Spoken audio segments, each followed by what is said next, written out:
नगर निकाय चुनावों में पिछड़ों को आरक्षण के लिए रिपोर्ट तैयार करने वाले बिहार राज्य अति पिछड़ा वर्ग आयोग पर सुप्रीम कोर्ट ने रोक लगा दी।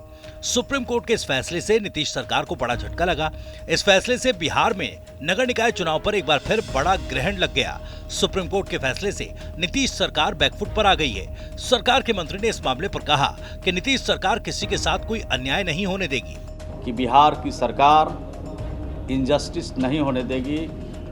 हमेशा जस्टिस के पक्ष में बिहार की सरकार ने काम किया है। जो पिछड़ों का हक है और जिनको आरक्षण दिया गया है और 2-3 चुनाव उस पर हो चुके हैं, तो मैं समझता हूं कि इसमें बहस की कोई गुंजाइश नहीं है। आगे देखिए क्या क्या होता है।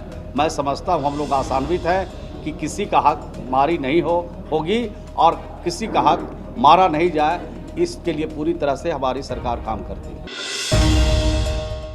बिहार के मुख्यमंत्री नीतीश कुमार राज्य के शहरी इलाकों के साथ साथ ग्रामीण इलाकों को भी डेवलप करने की तैयारी कर रहे हैं।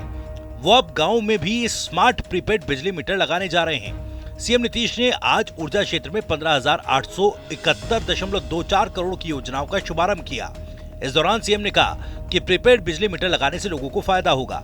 वहीं उन्होंने केंद्र सरकार पर बिहार को महंगी दरों पर बिजली देने का आरोप लगाते हुए वन नेशन वन टैरिफ को लागू करने की मांग की।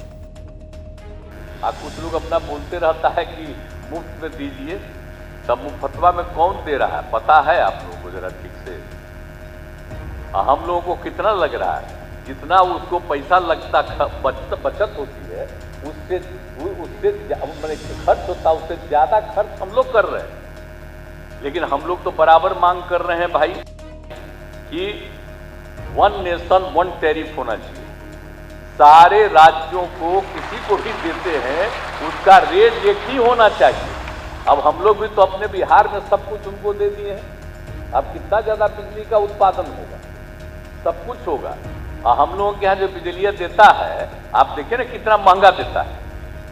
तो अगर पूरे देश में, हम तो यही चाहेंगे, अगर केंद्र सरकार को जरा सा भी पूरे देश की चिंता, अगर वो समझ रहा है कि पूरा देश एक है और विकास पूरे देश का होना है और देश के हर नागरिक के कल्याण का काम करना है, हर इलाके के कल्याण का काम करना है, तो अलग अलग फर्क क्यों रखते हैं?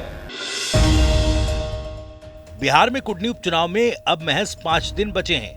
चुनाव प्रचार का आखिरी दौर है।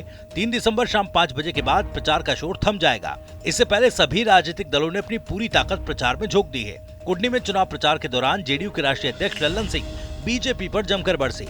लल्लन सिंह ने कहा, मोदी सरकार महंगाई और बेरोजगारी पर कभी चर्चा नहीं करती, क्योंकि उन्हें डर है कि अगर चर्चा भी शुरू हुई तो मोदी सरकार का खाता भी नहीं खुलेगा। पूरे देश में तो इसलिए उनको भय है, इसलिए आज भ्रमित करते हैं और दिन भर मीडिया में प्रचार होता है धार्मिक उन्माद फैलाने का, समाज को अलग अलग धर्मों में बांटने का। ये प्रचार उनके द्वारा होता है, उससे सतर्क रहना है। और 2024 में देश को भाजपा मुक्त भारत बनाना है। यह संकल्प बिहार के मुख्यमंत्री माननीय नीतीश कुमार जी ने और उप मुख्यमंत्री माननीय श्री तेजस्वी प्रसाद यादव जी ने लिया है और इसलिए ये महागठबंधन बना है और ये महागठबंधन अटूट गठबंधन है। कुडनी उपचुनाव में प्रचार से दूरी के कयासों पर डिप्टी सीएम तेजस्वी यादव ने आज ब्रेक लगा दिया। ये पहला मौका था जब कुडनी में महागठबंधन उम्मीदवार के लिए एक साथ महागठबंधन के अलग अलग दलों के नेता मंच पर नजर आए। इस दौरान तेजस्वी यादव ने कहा कि 3 दिसंबर को सिंगापुर जा रहे हैं, जहां लालू जी का ऑपरेशन होना है। जब ऑपरेशन हो जाएगा तो 5 को हमसे लालू जी पूछेंगे कुडनी का क्या हुआ। अगर कुडनी जीत जाएंगे तो पिताजी ठीक हो जाएंगे। सब लोगों को हम लोग महागठबंधन साथ लेकर के चलने का काम करेगा। कोई समाज में भाई पीछे ना छूटे, उसके लिए हर एक वर्ग के लिए, हर एक समाज के लिए काम करेगा। तो एक बार देखिए, हम 3 तारीख को आखिरी प्रचार, 2 तारीख, हम 3 तारीख को सिंगापुर जा रहे हैं क्योंकि हमारे पिता का ऑपरेशन के साथ साथ मेरी बहन का भी ऑपरेशन है। मेरी बहन हमारे पिता को किडनी दे रही है, तो हमको वहां जाना। लेकिन हम आप लोगों के भरोसे निश्चिंत होकर के जाएंगे। हमसे लालू जी सवाल पूछेंगे, जब ऑपरेशन हो जाएगा 5 तारीख को, जब ऑपरेशन हो जाएगा 5 तारीख को, तो हमको जब पहला होश में आएंगे लालू जी, तो हमसे यही पूछेंगे, बेटा कुर्दी का क्या हुआ? समझ रहे हैं? तो आप लोग साथ दीजिएगा कि नहीं दीजिएगा? बिहार में आगामी 5 दिसंबर को कुटनी विधानसभा सीट पर उपचुनाव होने हैं। इसके साथ ही कई जगहों पर पंचायत उपचुनाव होने हैं। इसके साथ ही कुछ दिनों में नगर निकाय चुनाव का भी ऐलान होना है। इस चुनाव से पहले बिहार बीजेपी ने राज्य चुनाव आयोग पर ही सवाल उठा दिया। उन्होंने कहा कि अब चुनाव आयोग साफ तरीके से काम न करके बिहार के मुख्यमंत्री नीतीश कुमार के दफ्तर का कर्मचारी बनकर काम कर रहा है। चुनाव आयोग स्वतंत्र एजेंसी के रूप में कार्य न करके बल्कि मुख्यमंत्री जी के ऑफिस के स्टाफ की तरह कार्य कर रहा है। बिहार के किसी भी नगर में कोई सांसद अथवा विधायक कोई पुरानी योजना का उद्घाटन करना चाहते हैं, कोई कार्यक्रम करना चाहते हैं, तो हमें बताया जाता है कि आदर्श आचार संहिता लागू है और इसलिए आप नहीं कर सकते हैं। वही माननीय मुख्यमंत्री जी, उप मुख्यमंत्री जी और प्रधान सचिव मिलकर के पटना के गांधी मैदान में 2019 के पहले की नौकरियों को नई नौकरियां बता के बांटते हैं। उससे निर्वाचन आयोग को कोई दिक्कत नहीं होती है।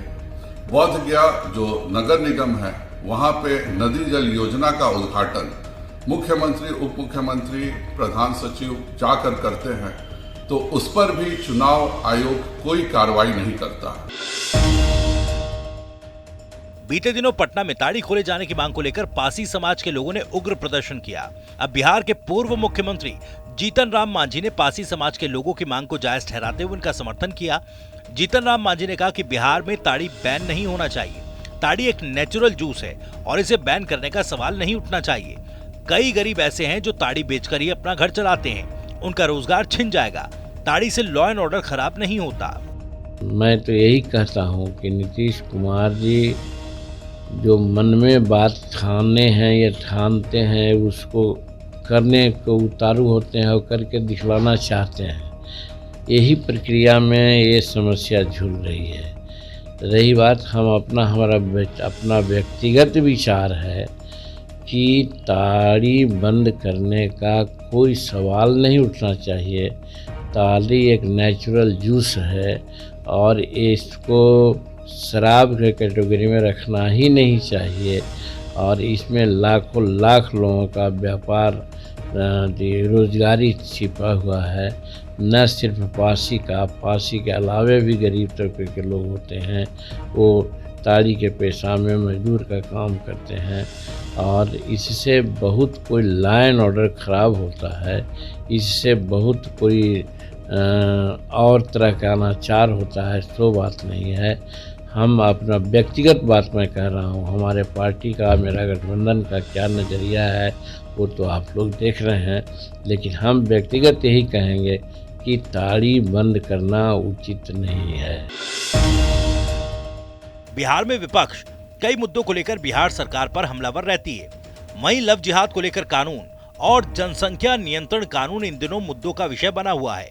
इसी कड़ी में बीजेपी के प्रवक्ता निखिल आनंद ने बिहार सरकार को लव जिहाद पर घेरते हुए उसे सपोर्ट करने का आरोप लगाया। साथ ही बीजेपी ने बिहार में एंटी कन्वर्जन लॉ लाने की मांग की। निखिल आनंद ने कहा कि बिहार में लव या रोमियो जिहाद और कन्वर्जन या धर्मांतरण बड़ी हकीकत है। बिहार सरकार इन मामलों पर चुप है। पुलिस प्रशासन रिपोर्ट तक दर्ज नहीं करती। बिहार भर में लव जिहाद, रोमियो जिहाद और कन्वर्जन, धर्मांतरण का मुद्दा बहुत जोरों शोरों से चल रहा है। सिर्फ सीमावर्ती बिहार के मुस्लिम बहुल इलाके में ही नहीं, पूरे बिहार के जिलों में और राजधानी पटना में भी इस तरह की घटनाएं और बातें सुनने में आ रही। लेकिन बिहार सरकार धार्मिक तुष्टीकरण की नीति और धर्मनिरपेक्षता की आडंबर वाली राजनीति के तहत चुप है, मौन है और लव जिहाद, रोमियो जिहाद जैसी घटनाओं को तो सरकार, पुलिस प्रशासन कोई मानने को तैयार नहीं है। रिपोर्ट तक भी दर्ज नहीं होती है। कई मौतें भी इसकी आड़ में हो चुकी है। बड़ी घटनाओं को अंजाम दिया जा रहा है। वहीं धर्मांतरण के मुद्दे पर भी सरकार चुप है। बिहार में धर्म परिवर्तन विरोधी कानून को सख्ती से लागू करना चाहिए। बीजेपी प्रवक्ता निखिल आनंद ने लव जिहाद और धर्मांतरण के मुद्दे को लेकर बिहार सरकार पर जो आरोप लगाए, उसका जवाब बिहार के राजस्व एवं भूमि सुधार मंत्री ने दिया। आरजेडी नेता और बिहार सरकार के मंत्री आलोक मेहता ने कहा कि देश धर्मनिरपेक्ष है। अगर संविधान के कानून का उल्लंघन हो तो बताए, सब धर्म समान है। ये सब किसी और के लिए मुद्दा हो सकता है, हमारे लिए नहीं। कोई अपराध हो रहा है, कोई अपराध हो रहा है, मैं वही जानना चाह रहा हूँ। इसके पहले नहीं हुआ था। देश धर्मनिरपेक्ष है। यदि कोई संविधान में कानून बनता है उसका उल्लंघन हो रहा हो तब बताइए। और धर्मनिरपेक्ष राष्ट्र में किसी भी धर्म में सब धर्म का सम्मान है। अब ये किसी और के लिए मुद्दा हो सकता है, देश के लोगों को बांटने के लिए कि ये हो रहा है तो ये उग्रवादी हमले से भी बड़ा खतरनाक बात है, तो मैं उससे इत्तेफाक नहीं रखता। बिहार में आए दिन हो रही आयकर विभाग की छापेमारी में इस बार नंबर आया पटना के 2 बड़े स्टील प्लांट्स का। बुधवार सुबह पटना जिले के बिहटा में मौजूद बालाजी स्टील प्लांट और बालमुकुंद टीएमटी सरिया फैक्ट्री में इनकम टैक्स की टीम ने छापेमारी की। बिहटा मनेर रोड के पास बनी हुई इन दोनों फैक्ट्रियों में सुबह करीब 5 बजे ही पुलिस बल के साथ आयकर विभाग की टीम नाकेबंदी करते हुए घुसी और बाहर पुलिस का पहरा लगा दिया। बताया जा रहा कि इनकम टैक्स डिपार्टमेंट के अधिकारियों को शिकायत मिली थी कि बिहटा में सरिया बनाने वाली बालमुकुंद सुपर और बालमुकुंद डायमंड के अलावा बालाजी स्टील प्लांट प्रबंधन अपने आय की सही जानकारी नहीं दे रहे। इनकम टैक्स के अधिकारियों ने कंपनी के सारे कार्यालय सील कर दिए।